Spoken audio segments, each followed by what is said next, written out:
Solid. Totoo yung sinasabi nila. Yung wallet ko, naibalik nila sa akin. At alam mo ba, yung laman ng wallet ko, pambayad yun sa kalakal. Balen, mga bata, may sasabihin ako sa inyo. Alam nyo ba, yung napulot yung wallet at sinurrender niya sa barangay, sa akin yun. Pero, nagtataka lang ako eh.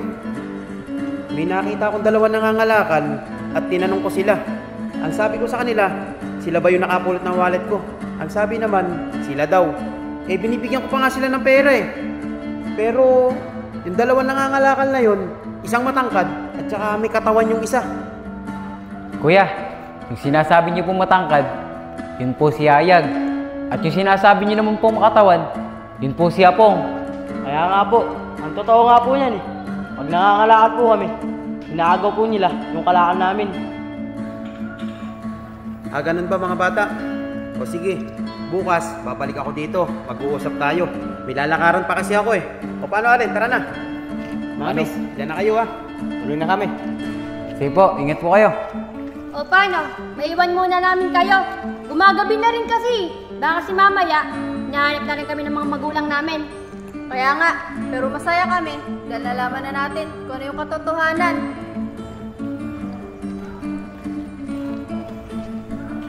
Oscar, sabi ko naman sa'yo eh. Lalabas at lalabas din ang katotohanan. Kaya nga kuya. O paano? Tara na. Bili tayo ng pagkain natin. Tara.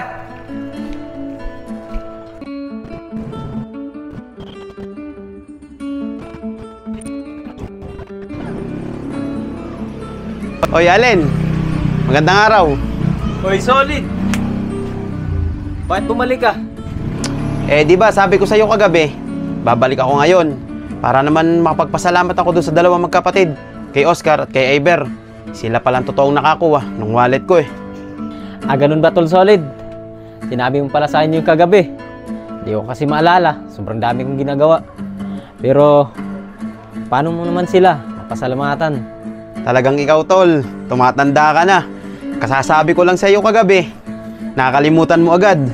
Pero tol, may naisip ako magandang paraan para mapasalamatan ko yung dalawang magkapatid na yon.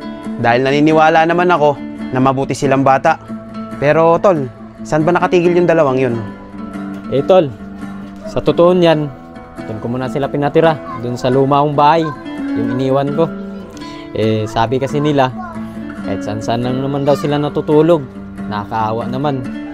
Tamang-tama naman, walang natira doon sa bahay kong luma, sa iniwan ko. Kaya pinatira ko muna silang dalawa doon. Ganun ba tol? Pero sa tingin mo, mangangalakal kaya yung dalawang magkapatid ngayon? Oo tol, sigurado ako na mangangalakal yun. Kasi yun lang yung pagkakitaan nilang dalawa para silang mabuhay. Ganun ba Alin? Okay, sige. May naisip akong magandang paraan para masabi ko sa kanila yung maganda kong sasabihin. O paano? Tutuloy na rin ako at may pupuntahan pa rin kasi ako eh. Sige Solid, mag-ingat ka. Masaya naman sa dalawa. O sige, mamaya pagbalik ko, basta ako nang bahala sa kanila. Sige, ingat.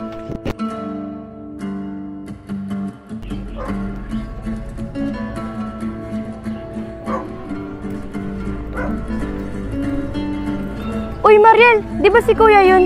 Kaya nga siya yun eh. Saan kaya siya galing? Di ko rin alam eh, pero tara, tanungin natin siya.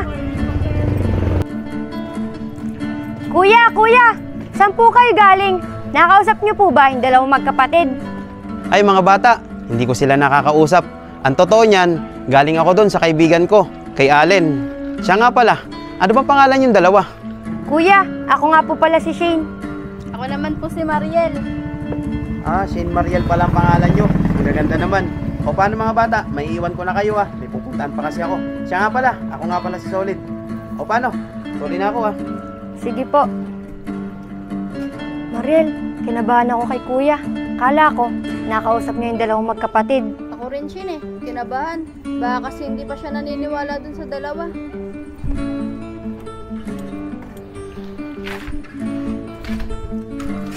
Ayun, tamang-tama.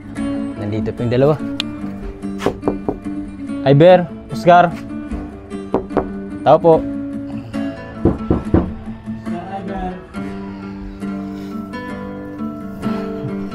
Bunso! Bunso! Si Mang Allen. Mang Allen, magandang umaga po. Ba't po kayo napunta dito? Papalisin niyo na po ba kami? Ano ba kayo? Hindi ko naman kayo paalisin. Halingan muna kayo rito sa labas. May importante sasabihin lang ako sa inyong dalawa. Sasabihin daw sa atin si Mang Allen. Nagpunta sa akin si Solid kanina, yung matalik kong kaibigan. Gusto magpasalamat sa inyong dalawa dahil sa pagbalik niyo sa wallet niya. Siguro, bibigyan kayong pera. Naku po Mang Allen, nakakaya naman po sa kaibigan nyo. Okay na po kami sa ganitong buhay. Dahil po kahit papano, nakakaraos po kami sa araw-araw. Kaya nga po Mang Allen, tsaka pakisabi po sa kaibigan nyo, masaya na po kami ng kuya ko. Dahil nalaman namin kung sino talagang totoo na nagnakaw ng cellphone niya. Talaga kayo, ang babait nyo talaga. O paano? Bababa muna ako, baka may magtakal pa. Sige po Mang Allen, maraming salamat po. Ingat po kayo Mang Allen. Oscar. Kinabahan talaga ako kanina. Kala ko, papalisin na tayo ni Mang Allen. Kaya nga kuya eh. Paano Bunso? Mamaya-maya, bumaba na rin tayo para mangalakad. Sige po. Shane, ngayong alam na ni Kuya na ang kumuha ng cellphone niya, si Yayag tsaka si Apong, at hindi yung magkapatid. Ano kayang gagawin niya? Mariel, hindi ko rin alam eh. Pero pagka makikita ni Kuya yung dalawang yun, may pagkakalagyan yun. Dahil kita mo naman kagabi, galit na galit siya. Naku Shane, kung ako tatanungin, mabuti pa pahuli na ni Kuya yun. Para naman madala sila, para rin wala nang pasaway dito sa lugar natin. Uy, sabi na nga ba eh. Dito namin kayo matatagpuan eh. Shane, magandang araw sa'yo. Mariel, magandang araw rin sa'yo. Kayong dalawa, ano naman maganda sa araw? Eh nakita na naman namin yung pagmumukha nyo. Tsaka, hindi nyo na kami maloloko. Dahil alam na namin kung ano yung totoo. Kaya nga, nalaman na pati namin kagabi na kayo ang dalawang kumuha ng cellphone ni Kuya. Tsaka, ang lakas pa ng loob nyo. Nasiraan sa amin yung dalawang magkapatid. Ang totoo pala niyan, kayo palang dalawa nagnakaw ng cellphone ni Kuya. Aba, mag-iingat kayong dalawa sa pananalita nyo.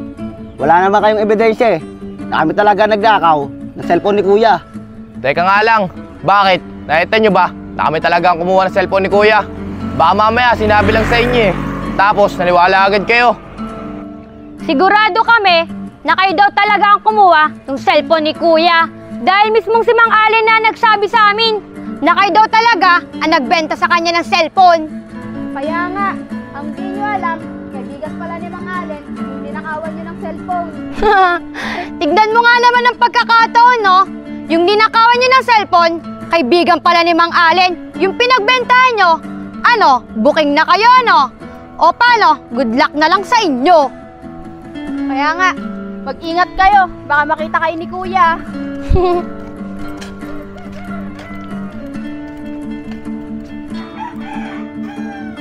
Yayag, pambirang yan. Napaisip ako dun ah. Di naman kasi natin alam eh. Kasi Kuya pala, kaibigan ni Mang Allen. Nakawan natin cellphone. Kaya nga eh. Eh anong gagawin natin? Totoo kaya yung sinasabi ni Mariel na mag-ingat tayo kay Kuya. Tol, ano ba? Kung ano maganda natin gawin? Huwag muna tayo magpakita kay Mang Allen. Pagkakita natin si Kuya sa daan, magtago tayo. Tama ka dyan, Tol. Baka kasi mamaya, pag nakita tayo ni Kuya, ipakulong tayo. Bangiro pa naman sa loob. Pero may maganda pa ako naiisip dyan. Ano yun, Tol? Ligo tayo dyan. Ano ka ba, Tol Lapong? Alam mo naman din ako naliligo. Solong eh. Wala ka dyan, Tol. Bakit parang di naman biro? Tema ako!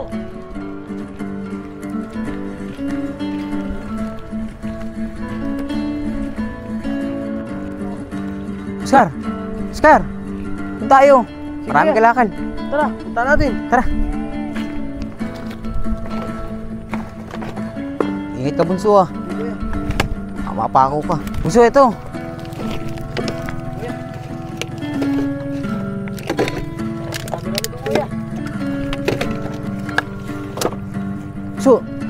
Pa. Ingat ka. Bawal tayo mabasa. Dahil wala tayong pamalit na damit. Hindi mo nabibili ito eh.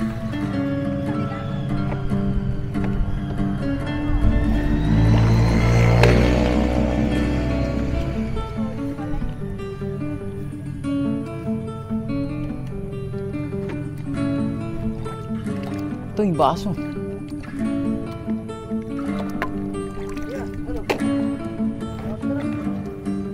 Oh, meron na ba? Lang, kukunin ko lang to. Tara na. Umaambong po. Tara, sa iba na lang tayo magtakal. Baka mamaya, mas mahal pa yung pagbebentahan natin kaysa ay mangalin. Tara, try natin sa iba.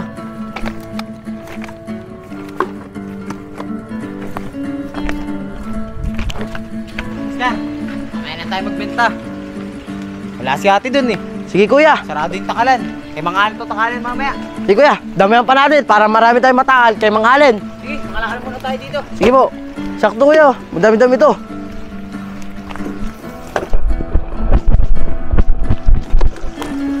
Madami tayo na ito mabebenta kuya.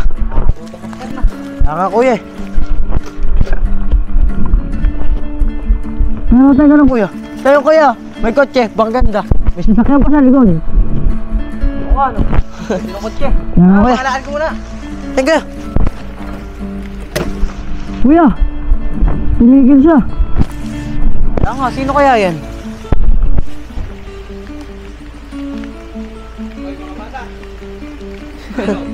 Si Kuya yan ah. Kaya nga. Anong ginagawa niyo dyan? Nangangalakal po kami. Paano may pangkain po? Ah, ganun ba? O sige, mula ngayon, hindi na kayo mangangalakal na dalawa. Paano? Tara, sama kayo sa akin. Bibili ko kayo ng mga bagong damit. Kuya, hindi naman nata kami pwede yan sumakay. Alilibag po namin eh. Pwede yan, sige. Akong bahala sa inyo. Kaya nga po kuya. Pero nakakaya po eh. Hindi, sige, okay lang yun. O paano? Tara na. Tara Scar. Tara, baka bili kayo ng bagong damit. Sige kuya, tara. Sa akin answer ko to. Oh, Kaya nga. ano pang ginagawa niyo dyan? Babaan niyo na yan dyan. Kuya, sayang po to eh. Ito po yung pangkain Simula namin. ngayon, hindi na kayo mangangalakal na dalawa. Sige na, babaan niyo yan dyan. Kuya, nakakaya po talaga. Pero sige na. Sige, sakay na kayo. Sa kabila. O, sa kabila. Sige kuya.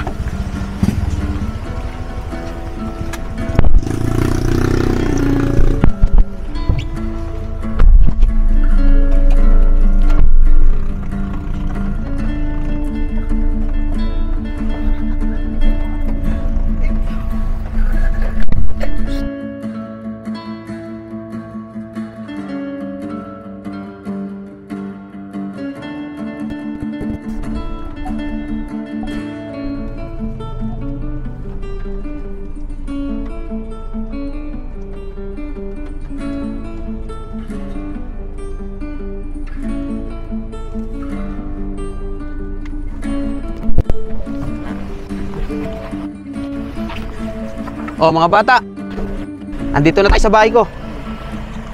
Babaan na kayo. Yan. Oscar.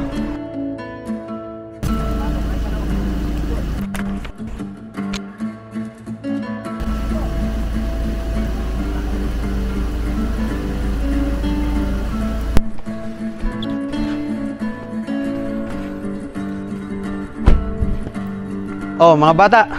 Ito na yung damit nyo. Tapos, maligo na kayo. Yun yung CR, oh. Tila nangangamoy na kayo, eh. Kuya, maraming salamat po talaga dito ah. Maliligo na rin po kami ng kapatid ko. Kaya nga kuya, maraming salamat po talaga sa iyo. Ngayon lang po ako makakaligo.